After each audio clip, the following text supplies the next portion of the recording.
live to understand that this software is too sophisticated for two distillers. We have over here the OG of distilling, OG Distillery.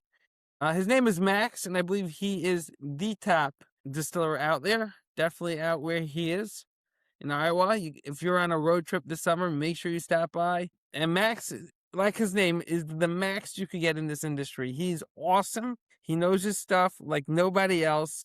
And without further ado, Max, tell us a little bit about your place, about all those bottles behind you, the rustic feel, the history. I mean, from our phone call, this was truly a beyond amazing legacy you're carrying on and something the world has to know. Yeah, so we're a Yes. true 1930s Prohibition recipe. So we use four ingredients: water, sugar, rye, and yeast. That's exactly what they used back in the day. Where nowadays they use different chemicals, alpha amyloids, anything that they can use to produce the alcohol. Where we actually do it exactly how they did it back in the day, where we feed the yeast with the sugar. So we use four ingredients: water, sugar, rye, and yeast.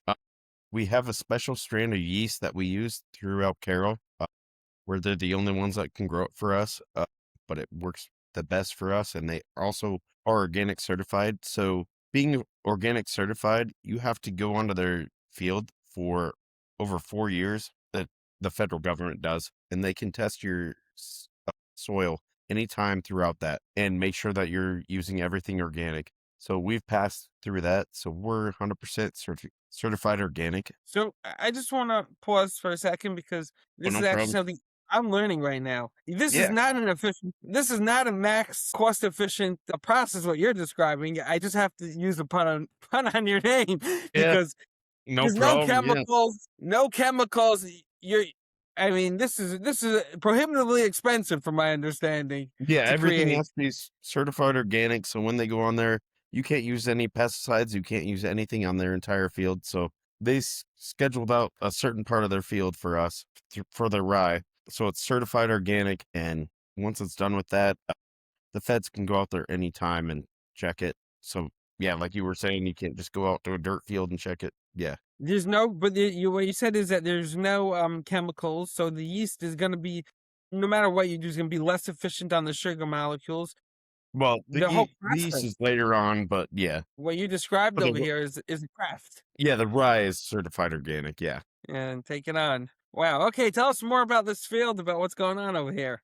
I mean, So you guys are. they basically scheduled out 12 acres just for us, and they've kind of made it a little bit bigger, but it's on the exact same field that we used to use for that they used to grow the rye on for when it was Prohibition era, when they were doing Whoa. everything bootleg. So we were on the same field and everything and same rye. So that's our basic thing that we use, where we extract that rye and create our product today.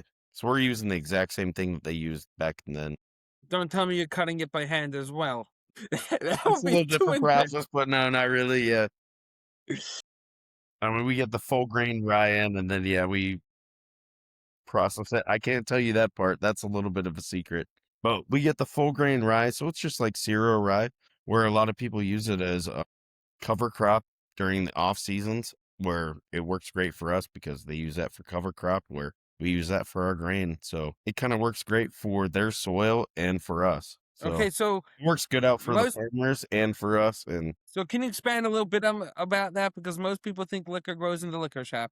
What does it mean a yeah, cover I mean, I crop? guess people weren't used to Iowa farms too. Like, so yeah, you go your main crops where you grow beans or corn or anything. And then in the off seasons, you have to grow something to cover up your soil. So a lot of people use grain, and rye was one of the main ones that they used back in the day. So that's where a lot of people use that as cover crop to keep your soil clean. So during the off seasons, yeah, you keep growing that. It's going to reproduce your soil. To best my understanding, I'm just a distiller. I'm not a farmer. So I could be off on all this, but to that's my understanding.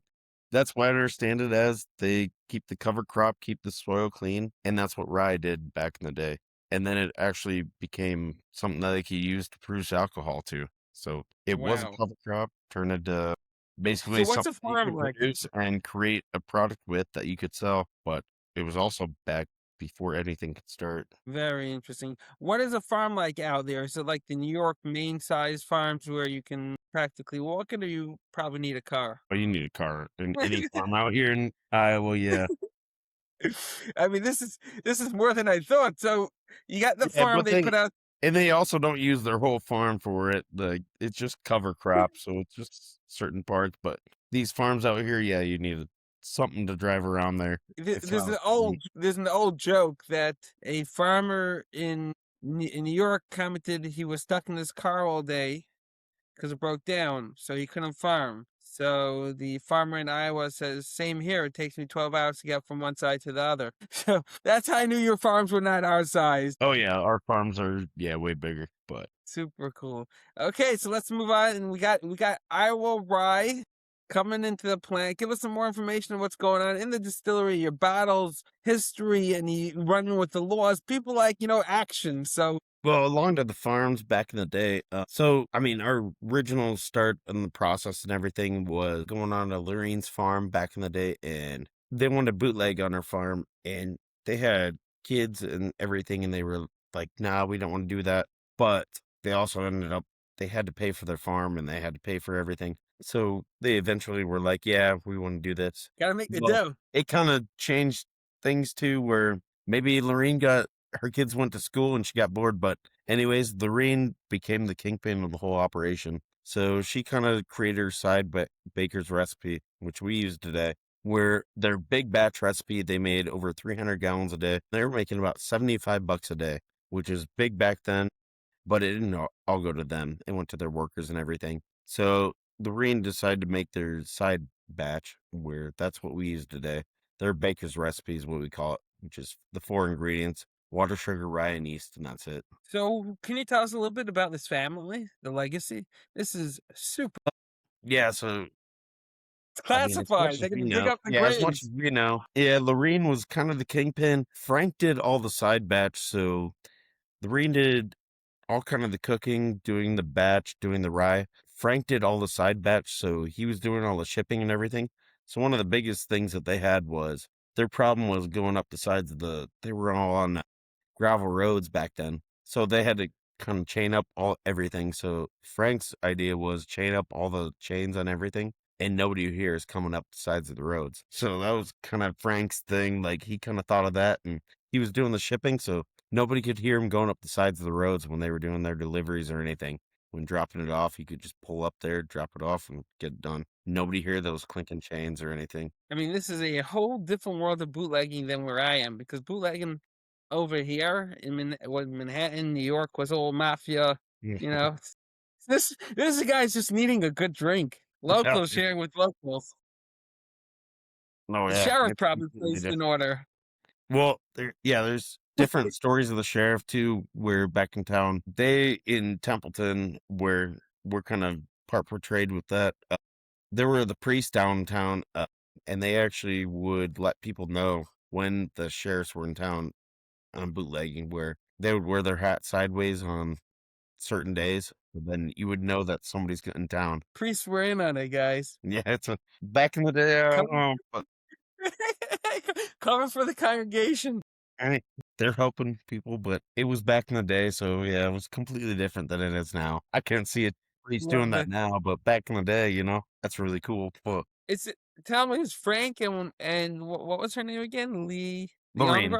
Lorraine, yeah. Are they buried on the farm? Because I know that was also a tradition for a time to be buried on their farms. I'm just wondering if that's where they're buried, on the farm where you're growing the rye. No, them buried on there, yeah. They're buried there? Or no? I don't know if I can. You don't know. That's another thing I'll bring up. Where I'll bring that up. I can't say much about that because yeah, when I first started here, we had a few different bootleggers come here, and they would come in here and talk to allegedly my mentor Rich, which allegedly did everything for me. But we'd have a few people come here and tell stories, and then he'd be like, "You want to get that on record?" And they'd literally dip out the door immediately.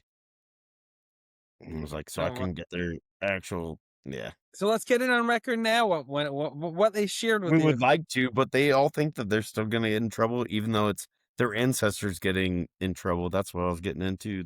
Good. Where their parents are buried on different farms where they bootleg, where you can't say that, but and nobody knows except for the people that talk about it. But The feds are gonna be grave robbing. Hey, get out of the grave, you ghost. yeah. I could just see a good waste of U.S. tax dollars over there. Well, coolest part would be we weren't wasting tax dollars. It'd be cool to get the history of everybody in the history of the area, which is Yeah. what So I'd what be else? really What else? cool interested in. Yes. What else? What else went on over there with it? You were the only distillery back in the day where they were competing farmers. Was this like a whole There industry? was hundreds of A cottage so farm? yeah, our biggest Cottage. thing was we were doing a so when Frank got on his deathbed, he told one of his daughters that he hid about 20 barrels out there on the distillery. So we kind of came up with a treasure hunt where we got people from cadaver dogs from Des Moines that are trained with the FBI. We also have LADAR that has been done with archaeologists. We try to figure out all that. We didn't figure out anything, but we're still looking for those barrels. We ended up finding still that was found on on the old distillery that was filled with whiskey bottles and everything. So that's another So thing I'm tracing. let's just break it down. Des Moines is in Iowa. It's the capital, right? Yeah, Okay. So the road trippers from there, they brought in cadavers and all kinds of search and rescue tools to find 20 barrels of Frank. He was your mentor? Rich was my mentor, but Rich, yeah, okay. yeah. So who Frank was, yeah, okay. I'm Frank following. was a long. Yeah, he was the Well, original Lorraine's husband. Lorraine's husband. He Yeah, must, when was this? When did he pass away? yeah, so he left it to his daughters that they had no idea that there was any When he, bootlegging or anything. They were too young to even recognize it. so he left this on his deathbed. When was that? In the 20s, in the 40s, the 50s, No, this was 70s? late 2019 something. Wrote. Whoa. So he lived a long life. Well, yeah, their kids are still living. Yeah, so we still So have their he, daughters and everything coming in here. whoa, this isn't, guys, this is a treasure He hunt. lived till Just he don't was get 90. arrested. Yeah, He was in his 90s? yeah, Wow. yeah. And then his daughters also came back, and they're all still coming in and seeing everything. Coming, checking out, having a swig. Yeah. Nice little shot over there. They must be fascinating to talk to. Well, they're awesome. Yeah, they tell us different stories. Like one of their biggest ones of one of the daughters was they always knew that something was happening, but they could never go in one of their barns. They knew one of their barns was completely off limits. But then they had some yeast on their counter, or they had a bucket on their counter they could never touch. Never knew what it was. Well, once they talked to us, they found out it was the yeast that they kept growing. So their mom was that was the yeast that they kept growing for the entire time. This sounds like sourdough. Is this like sour? It's sort of like that, but for alcohol, basically the same thing. Yeah, Yeah, it's, guys, just it just keeps absolutely growing, but fascinating. you have to have the yeast extraction keep going the entire time, and then you pull it from one, then you pull it again, you pull it again. Yeah. Do you have to Yep. feed it Oh, too? Are you yeah. feeding it? You have to keep feeding. Yep. How often does it go bad, the yeast? I mean, like, do you have a mishap they have to restart? Or No, it doesn't happen? you shouldn't have it go bad. Really, A I've never little had it go TLC. bad. If you keep doing it the right way, you shouldn't have it go bad. But there's only uh, about 4 or 5 people that know how to do it the right way. It's- That I agree with you. It's an art. How many? What do you feed it? Am I able to ask? I can't tell you that honestly. That's one of our things I cannot tell you.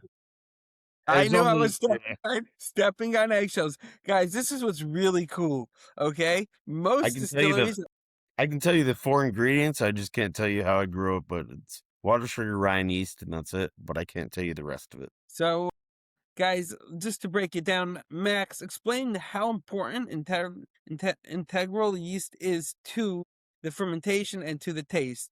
I know because if you go on to any website of any yeast website, they have 100,000 different yeasts. Most people don't know. So can you explain to everyone the craft and the art of it and Well, why it's so important? yeah. I mean, basically 90% of our yeast is and how we do it is all natural. So we don't have any chemicals, no enzymes, no additives, where you're basically getting the heart of the whiskey only. And you're using 4 ingredients: water, sugar, rye, and yeast, and that's it. And you're getting the heart of the whiskey. So we don't use any of the heads. So when you cook it off on the still. Anything comes off, we don't reuse that. That's for a different podcast. We can do that for something else, but we don't reuse that. That gets all taken away for something else. And then the tails, once we get done with everything, we get rid of all that. We use a hearted whiskey only, and that's what we actually age or bottle or label, depending on what we're doing with the product. Wow. And the influence of you using your own yeast on the actual product over using a bought yeast. That's what I think people miss, that yeast really adds flavor to a whiskey. It Yeah, makes it you have to unique. use yeah, sorry. I didn't mean to interrupt, but yeah, you have to use the right yeast or else you're not gonna get that same flavor mixed with the Right. rye. So think about it when you're at home. If you take baker's yeast, or you take your mom at home has a particular yeast she sends you to the grocery store to buy, and when you buy the wrong one, she hits the roof. The reason is it changes the taste. Max is growing his own yeast. There's no way you could emulate or copy what he's doing by going on to what's it called, Star White Labs, and ordering his yeast. There's no White Lab yeast that can replace what Max is doing. Yeah. Is I that do wanna clarify, we're using the same yeast that we think that they used back in the day, 100%. We just haven't created our own yeast yet. So we are using the same yeast that they used back in the day. I just wanna Wait, it's a clarify that. continuation? As It's much just the as same we thing? know, yes, but we aren't Wow, using our own yeast that we are making ourselves yet. We are looking at it in the future, but it's hasn't happened yet, but I just wanna yeah. clarify that. Yeah, okay, But so back to our treasure hunt. that's what we're looking for in the future is to create our own yeast to make it exactly like the Reen used to. Okay, wow. Back to the treasure hunt, and we gotta get to the bottles behind you. So, everyone, where do we go for the treasure hunt? Are we scheduling one yet? What? We're working on it. It's been years in the making. It's the same as any treasure hunt that you've looked on any line or anything. It's a lot of work and yeah, You gotta crowdfund this, have millions of volunteers. that would be awesome. Yeah.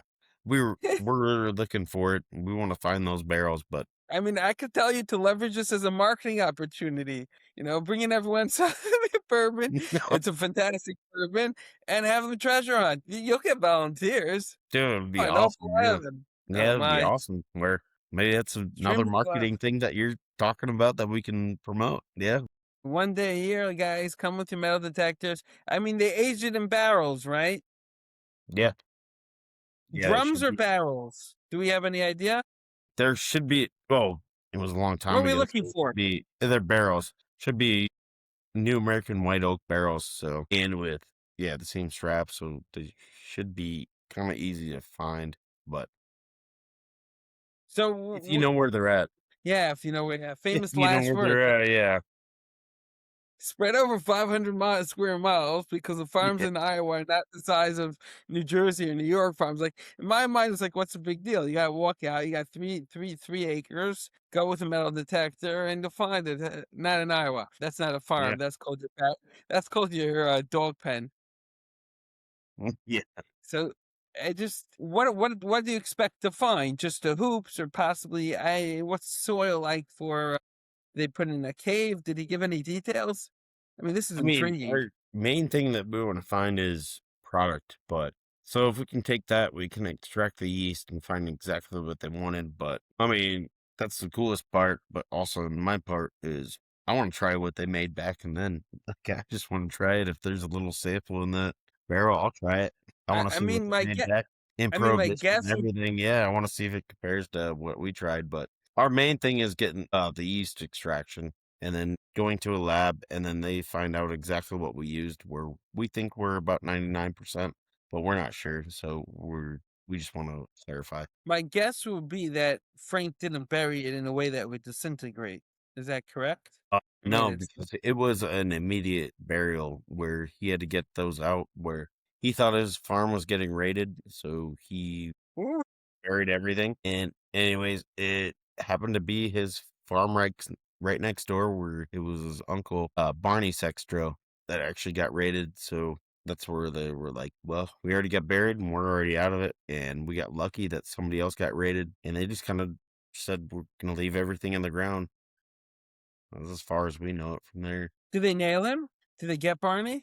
Did he have? He was completely clean. No, no, he was completely clean. He was a perfect Catholic. Yeah, he was all clean. And he had nothing wrong. So they got lucky. I was gonna say, look in the records of the history, sitting for his nephew as Yeah, a oh, yeah. crime, You think not radical. well, definitely nowadays, they would have been like, "Oh, let's look at the nephew or something," but back then, it was pretty much you got one hint, you checked it out, and that was it. Like, That there was weren't it. all these different calls and, yeah, everything, so Really Lorraine was one of fascinating. the only people that has never been caught in the Templeton area. Wow. How did she pull it off? She shared with the feds a few drinks. I think she's just good at her craft. She was just kind of ahead of her time for her. Like, she, smoked cigarettes. She kinda did everything. Like, she was kind of her own woman, and she kinda was really smart for her time. How was did it help that she was a woman? Meaning they were less suspicious? It didn't really help that she was a woman, it was just she was ahead of her time as a woman, where she smoked cigarettes, she kinda did the whole operation. She drove cars, like, she was just her own person and decided to go ahead of it and keep it up, and So fascinating. Just did she ever share anything? Yeah, is there any like wild stories of her just really getting busted that she outwitted them? nothing I know, really, other than the busted story and then Barney's, but nothing other than that, I'm not sure. Anything left over in her pantry by her and Frank? Or they went, they died with the last shot. Well, yeah, that was kinda Frank's deathbed when he said that he had, the stuff hidden on there. He's kinda I would think that was his last shot, telling his daughters that there was stuff left on the farm that they could find, and they didn't really know much about the bootlegging. So interesting that the children didn't know. And that's really what's so shocking to me. I mean, you pick up at some time. When did they must have been bootlegging moonshine in the 50s and 60s, if I'm dating myself correctly. No, they were 20s and 30s. So so it was literally a family history going back 100 something years. Yeah. Okay, and so when did you decide to restart? Tell us now about the more modern operation, About the what? more modern, recent operation. What's behind you? What's going on? Fill us in. About well, it was about 8 years ago, one of bootlegging well, I gotta kinda start this over a little bit, but anyways, one of the grandsons of one of their of Lorraine, had a friend, and he kind of started bootlegging on his own, so he started kinda doing everything, and then for about 30 years, allegedly, illegally, he kinda did his own operation, and then somewhere along the way, his brother got brought in, and then I got brought in this. So he started his own thing where his wife told him, do it legal or don't come home. So that's when I kind of started on this. He kind of taught me on this, Let's get this but one straight. The wife this said, is "Do it legal." It was kind of being big. Do it yeah, legal or don't. yeah. I'm saying it really small. I'm gonna get bigger a little bit later. So that's how I got brought into it. Like I'm doing what you asked. Yeah, how got onto it, and I But thought it the was pretty shocking. small. Well, when I came on, he kind of told me, "Well, my brother did it for 4 years illegal, and then I got taught 20 years legal, and then he taught me." And then I was like, "Well, what else happened?" And then pretty much his older brother, Doreen Sextro, which is Frank's wife. So they kind of started doing it, and then he didn't care, or she didn't care about her kids, so that's why she left the recipe for all them, and she left out a little bit, little pieces about it, so they could never make it. But she didn't really care about her kid's best friend, so she taught him everything that that she knew, and well, a little bit where she still was a bootlegger, where everybody in the time was a bootlegger.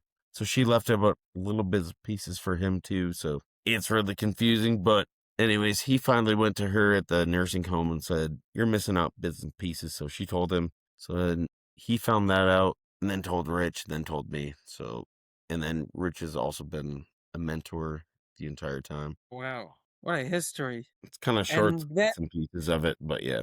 you decide to set up right near the same farm where it always was. Like what? How? Just play out the whole thought process and what's going and how's it going? How are these family members? Their pride in it. You know, there's always a good fight about something, mom and dad. I don't know if you want to share that, but all of that, and even like the battle, you have a unique battle. All of that, like people love learning these things. Oh, yeah. So they know everything that we've done out there. Guys, it's a generational account. He's gonna Yeah, we'll soon tell talk. you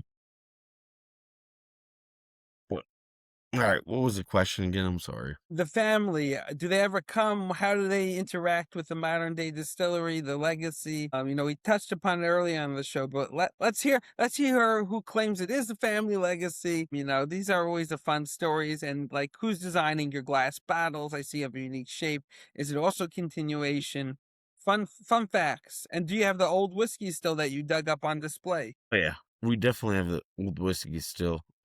And then we also have that was another cool thing with digging up the whiskey still. We have one of the walls that we dug up on out of the original farm where it was actually Frank's original name on there, but he spelled the name backwards when he was that's how all Germans did it, so it's spelled backwards with the F backwards, but you can see his whole name on there. And then also on that same wall, we can pick up the sunlight and you can shine up different things on there where you can see when they tallied up different portions of their like distilleries where if you add like one parts of one to two parts of another, you can see that all in there when the sun hits it.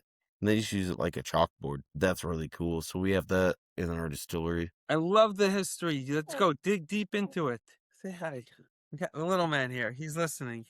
Yeah. Yeah, so we kind of did all that. So we had both those walls. Now, do you give tours? Who gives the tours? All that information. Let's get people in there because what type of whiskey still are you running? Let's get into to bringing people to you because you have such a true craft going on over here. Oh yeah. We we definitely give tours. So yeah, give us a call or anything. Crash Max, when he's hard at work under the whiskey, still actually making a brew, that's when you guys want to show up, okay? Oh yeah, definitely. Don't call ahead of time. We'll be prepared. Yeah. Well, Yeah, let's check it out. Whoa, guys! And by the way, an impromptu tour like this is these exactly are what you want to see. these are stills you won't see anywhere else actually in the entire world. You will never see any of these stills. These are our custom stills that we have patents pending on, and they're 100% our own stills. They're combination of a few different stills, so that's what makes them so special. It's kind of pot still, reflux still, got yeah. Wait, you guys build those as well? We have a yeah, we have somebody that builds them ourselves. Yeah, that's it. But where I they mean, look way different than any other still that you'll see on the market. well, I see a beautiful pot right in front as well. So yes. Yeah, there's different hoses, different things that you won't know what those go to, but we make things a little bit different. Yeah, you So definitely fill won't us in feel about the process because people now can see the process of your whiskey still. I mean, they're small, relatively speaking. yeah, so pretty much in the mash still here, you're gonna get your mash. That's basically just your product, and that's what water, sugar, rye, and yeast. That's where you basically distill it. It's gonna go in there.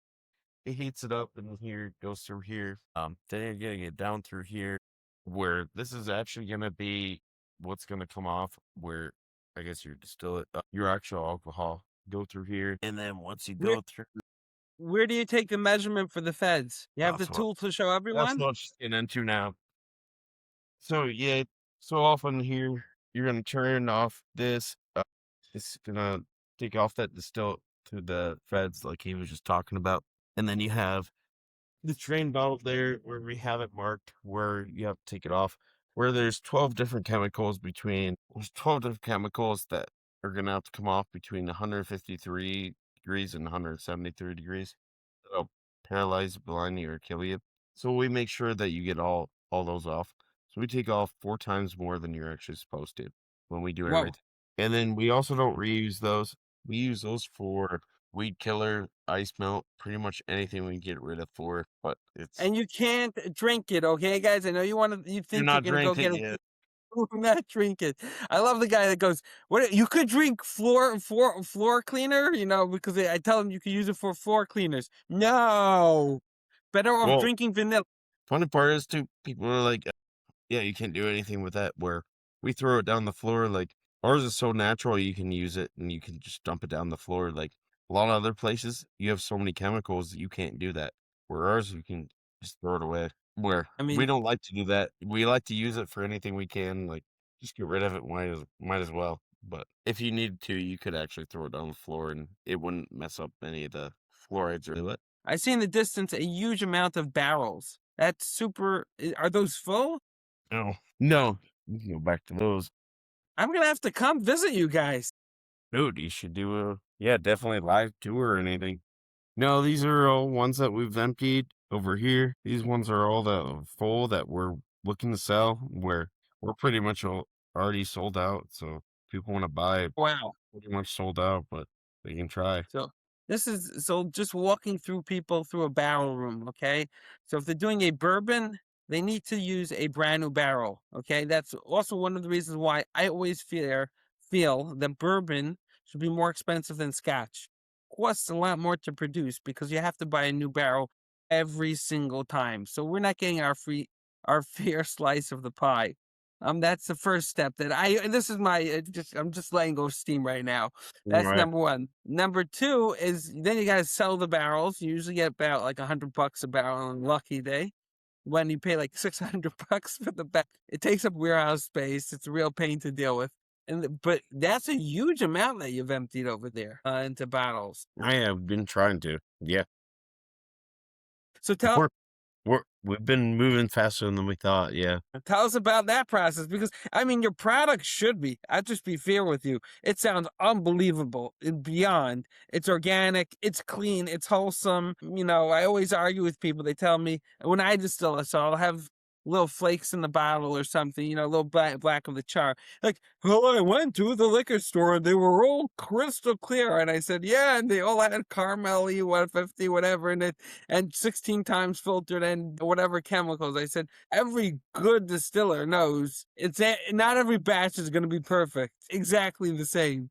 So tell me about your bottling process, what the flavor profiles are, who's coming, and then let everyone know about your private label program. Let's fill everyone in. This is fun. No, yeah. We're just gonna pull this up again, just show you. Let's go. Make the sales pitch. Yeah, if you want, I'm gonna be full open.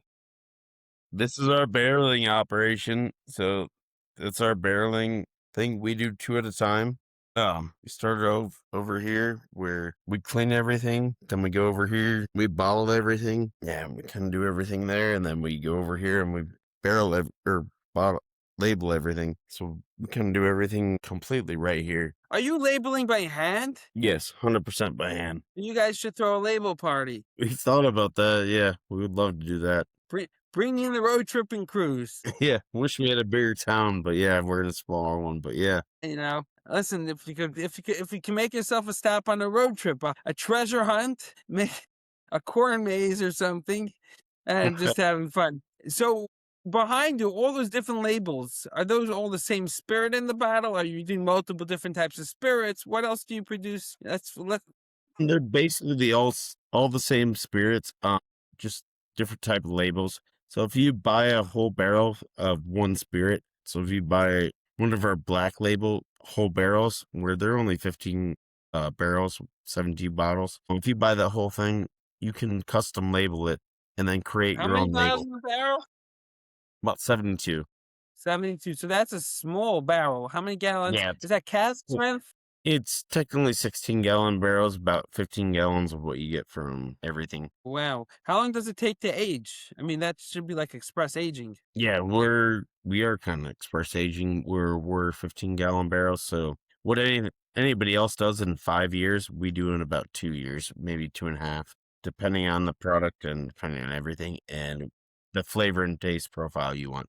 We can So you're mainly 15 gallons? 15 gallons, yes. Wow. Okay. And your bottling is 750 ml. Yep. So Wow.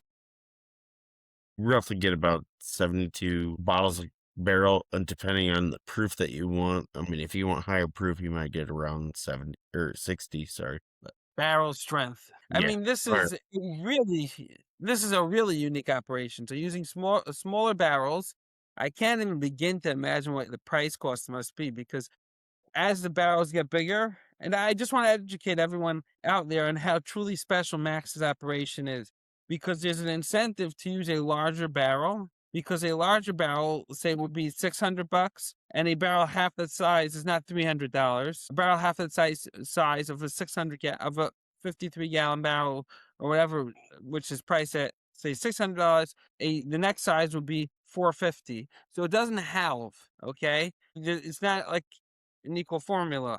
So it's just much more expensive spirit that Max is producing over here. It's fascinating. It must be beyond delicious. Is it what level char do you use? I cannot say that. I'm sorry. Woo! Ooh, he's And I gonna. want I to. tell you, he's toasting. He's not charring. That's what makes it so I can't give special. you a. I can't give you a clear answer. I'll give you it's a heavy char, but I can't give you Yeah, what exactly it is. I'll give you like it's a heavy char. they say, one man's heavy char is another man's light cigarette. So he didn't give anything away, Max. Okay, All right, I but love that. Okay, very cool. So now you go to the buying process. Where are you sold? What stores? Are you in different states? we're just starting off with new ownership, so not sure yet. I'm not sure yet. Are you kosher Oh, we're gonna. certified? Yeah, 100%. Yeah, Wow, who certifies you? been in about two or I'll three check it out. states. Yeah, I'll check we're it out. federally certified. Definitely, we're just getting everything Wow, started.